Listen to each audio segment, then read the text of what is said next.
자, 이번엔 가상화폐 시장으로 주제를 바꿔보죠. 자, 이번엔 또 위믹스랍니다. 가상화폐 위믹스. 거래 지원 종료, 상장 폐지를 앞두고 논란이 뜨겁죠. 가상화폐란 말도 아직 낯선 분들이 많으실 텐데 위믹스는 또 뭐야? 이렇게 생각하실 수도 있습니다. 자, 위믹스는 무엇인지, 위믹스가 왜 문제인지, 왜 상장 폐지가 되는지 좀 설명 좀 부탁드릴게요. 네. 위믹스는 게임 생태계 구축을 필요한 통화 수단으로 코인을 만든 게 이제 위믹스고요. 그거를 만드는 회사는 위메이드입니다. 네. 그래서 위믹스가 이제 상장 폐지가 되는 과정이 지금 있었는데요. 국내 5대 이 가상화폐 거래소들이 모여서 상장 폐지 결정을 합니다. 여기는 자율 규제를 하는데 과연 여기가 권한이 있느냐에 대한 지금 논쟁이 하나가 붙어 있고요. 지금 5대 거래소에서 디지털 자산거래 공동협의체를 만들어서 여기서 무슨 얘기를 했냐면, 아니 위믹스가 그러면 지금 코인을 내놓으면 시장에 얼마만큼 유통이 지금 돌고 있느냐에 대해서 정확히 보고를 해야지 개인 투자자를 보호할 거 아닙니까? 거기를 소홀히 했기 때문에 상장 폐지합니다. 반발은 지금 굉장히 세고 있고요. 실질적으로 비트코인이나 이더리움 유통 계획 그거 안 쓰거든요. 그러니까 지금 굉장히 큰 부분들인데 근본적인 원인은 우리나라의 가상화폐에 대한 지금 업권법이 존재를 하지 않기 때문에 이러한 아주 참 투자자에게 또는 이것을 만든 사람에게 모두에게 지금 피해가 가는 그런 사건이 지금 벌어지고 있습니다. 위믹스를 만든 위메이드 측은 상폐 결정에 반발하고 있죠. 슈퍼 갑질이다. 가처분 신청을 냈고요. 또 공정거래위원회에 제소하겠다는 입장도 밝혔습니다. 이 위믹스를 만든 위메이드 대표가 장현국이라는 분인데 뭐가 그렇게 억울하다는 건지 좀 설명 좀 해주십시오.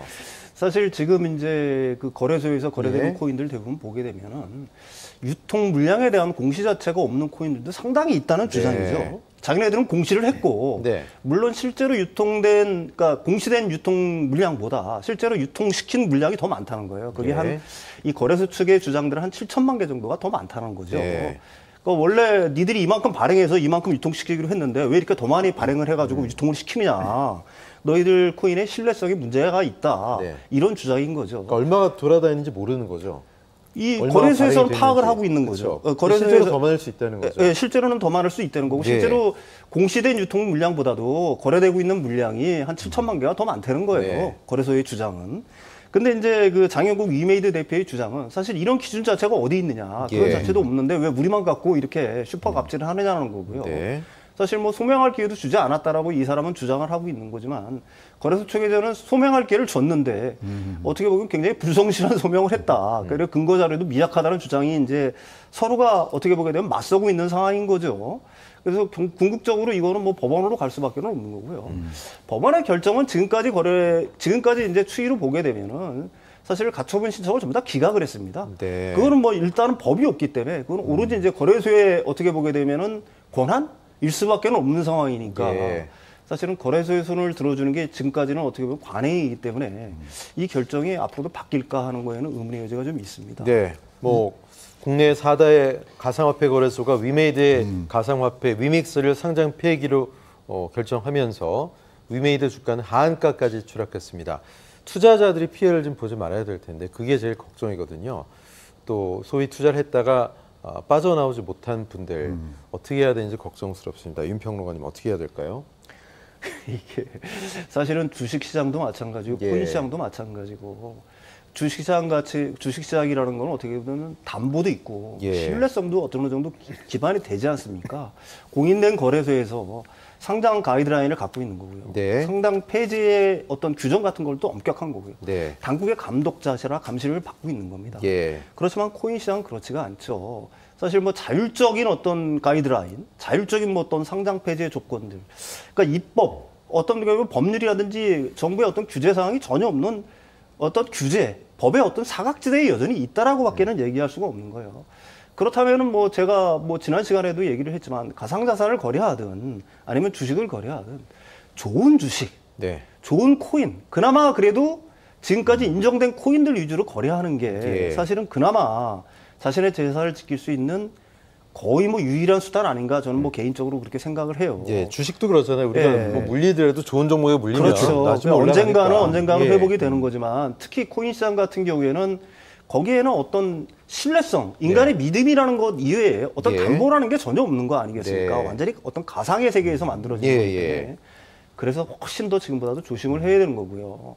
사실 뭐 이런 저도 뭐 이름을 전부 다 모르니까 그런 것들이 사실 도박처럼 거래되고 있는 상황에서 이런 일은 언제든지 발생할 수 있다는 걸 갖다가 여러분들이 분명히 아셨으면 좋겠어요. 예, 지금 뭐 위믹스, 마블엑스, 보라, 엑스플라, 네오핀 정말 생소한 이름들인데 지금 조심들 하셔야 되겠습니다. 근데 단순히 가상화폐 상폐뿐만이 아니라 이게 위믹스 쇼크가 연쇄적으로 일어날 수도 있다 이런 얘기도 있습니다. 국내 게임사들에게도 불똥이 튈 수 있다 이런 분석도 있더라고요. 네, 말씀드린 대로 게임 생태계 구축을 위해서 통화수단으로 쓰는데 이제 이런 것들이 우리나라 240개가 지금 유통이 되고 있어요. 근데 자, 위메이드 같은 경우도 사실 조금 억울한 점은 있어요. 이게 발행은 했지만 유통을 안 시키고 예치금으로 놓고 있었던 거거든요. 자, 그렇기 때문에 지금 뭐가 문제냐면 1번 이 업계 내에서 지금 거래소에 5개가 뭉쳐서 이제 협의체를 만드는데 이게 과연 법적인 그런 정당성을 갖고서 이런 결정을 내렸냐? 즉 뭐냐면 독립된 상장 폐지 심의위원회가 있어야 되는데 이것이 지금 없는 거고요. 그다음에 처벌 수위도 우리 주식에 보면은 공시불이행, 공시번복, 그다음에 공시 변명 같은 거 하면은 점수를 매기잖아요. 그래서 15점 넘어가면은 이제 어떤 제재를 가기 시작하고 관리 종목을 하는데. 이런 거에 대한 체계가 하나도 없이 거래소에서 사실 상장 폐지란 말이 조금 과하게 들리지만은 자기네들이 거래를 지원을 안 하는 거예요. 그러니까 거기서 지금 유통이 안 된다는 거죠. 따라서 지금 이 상장 폐지의 심사 어떤 절차라든가 주체 그리고 이런 부분들이 지금 정확히 없는 상태에서 나온 거기 때문에 이제 이거는 항상 업계에서도 얘기하지만 1번 업권법이 있어야 된다. 이 통화를 가상화폐를 어떤 식으로 우리가 처리할 것인가 나오고 여기에 맞는 처벌 수위와 이런 것들이 맞는 딱 법이 틀이 정해져야 되는데 그런 것이 없기 때문에 지금 몇 년째입니까? 지금 4년째가 넘어가는데 암호화폐가 자산이냐 화폐냐 갖고도 지금 싸우고 있는 부분들인데 이 부분에 빠른 정부의 어떤 개선책이 나오지 않는다면 이거는 하시라도 240개를 상대로 나올 수 있는 문제들이기 때문에 굉장히 지금 심각하다고 보여집니다. 급변하고 있는 신산업 생태계를 규제할 수 있는, 통제할 수 있는 법, 제도 이런 것들이 미비하다 보니까 이런 문제들이 계속 발생하고 있는 건데 이게 과연 이렇게 속도의 차이가 나서 계속 이런 혼란이 생기는 그런 기간이 좀 짧아져야 될 텐데 어떻게 보십니까? 그러니까 이제 그런 업권법이 갖춰 놓는다 그러면 우리가 사실 뭘 하면은 미래에 우리가 어떤 식으로 이게 이루어질 것인가에 대한 예측 가능성이 지금 높아지지 않습니까? 그렇죠. 그래서 그런 부분들이 지금 들어가야 되는데 자, 이제 가상화폐 투자 그러니까 지금은 다른 게 없어요. 이런 절차와 특히 이런 화폐라는 이름을 달고 다니는 모든 품목에 대해서는 이거는 금융감독위원회에서 우리가 전체를 관리하듯이 여기 관리회의가 있어야지만 가능한 통제가 가능한 부분들이고요. 자, 이렇게 되면은 시장을 못 믿게 되고 유통량을 못 믿게 되고 그다음에 이런 내부 간의 싸움이 있는 상황이다 그러면 지금 투자자들은 오롯이 그런 피해를 지금 입을 수밖에 없는 시총이 벌써 4천억 이상이 지금 사라지는 부분들이 이런 투자자에게만 오는 그런 피해이기 때문에 이 부분 계속 말씀드린다면은 기본부터 다시 우리가 얘기를 해야 되는 업권법의 제정 강력히 주장합니다. 가상화폐 사업이 대위기다라는 말들 하죠. 루나 사태 또 FTX에 이어서 이번에 위믹스 사태까지 투자 피해는 눈덩이처럼 불어나고 있습니다.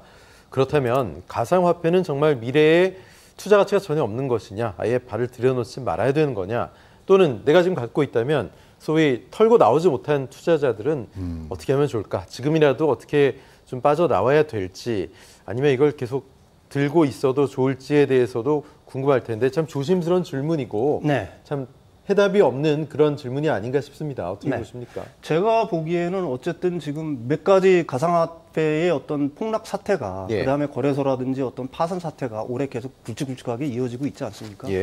이걸 기회로 해가지고 저는 이 가상자산 시장 저는 뭐 가상자산이라고 표현을 합니다. 이 가상자산 시장이 어느 정도 정리가 될 거라고 봐요. 네. 전체가 아니라 그러니까 지금까지 허약하고 진짜 완전히 어떤 무신뢰, 담보도 없고 굉장히 허약한 것들은 다 사라질 것 같고요. 예. 그중에 분명히 이제 살아남는 가상자산들이 있겠죠. 옥석가리기가 있다. 예, 옥석가리기가 예. 진행이 될 거고요.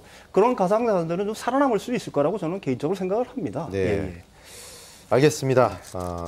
뭐 가상화폐 때문에 더 이상 피해 생기는 분들 좀 없었으면 좋겠고요. 앞으로 이 산업 생태계를 지킬 수 있는 여러 가지 법, 제도, 미비한 것들 보완이 돼야 되겠습니다. 두 분과는 말씀 여기까지 나누겠습니다. 최영 원장님, 윤석천 평론가님 고맙습니다. 네, 감사합니다. 네.